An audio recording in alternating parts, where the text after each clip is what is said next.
Karibu Engineers Registration Board, na hii ni namna ya kuomba barua kuelekea kwenye mkutano wa 8 wa mafundi sanifu utakaofanyika mwezi Mei.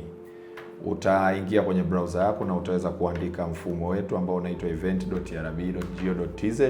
Pale utakapofunguka utaweza kwenda kwenye button imeandikwa invitation letter. Hapa utabonyeza. Utakapobonyeza utaweza kujaza details kama zinavyoonekana. Mfano, mimi ninaomba barua kwa ajili ya kuattend mkutano huu. Nitaandika title, barua inaenda kwa nani.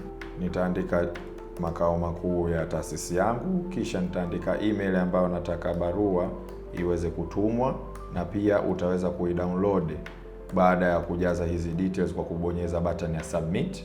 Pale utakapo submit utaweza kuambiwa info recorded successfully, na pale utaweza kuclick ili uweze kudownload barua yako. Utakapo click, barua itaweza kuingia kama inavyoonekana hapa kwenye screen yetu. Utaweza kuhakiki, je, address ulioiweka ni address ifuatayo, niliandika registrar inayoenda kwenye taasisi husika, na utaweza kuhakiki details zingine pamoja na kuhakiki saini ya msajili wa bodi kama inavyoonekana. Asanteni, karibuni sana kwenye mkutano.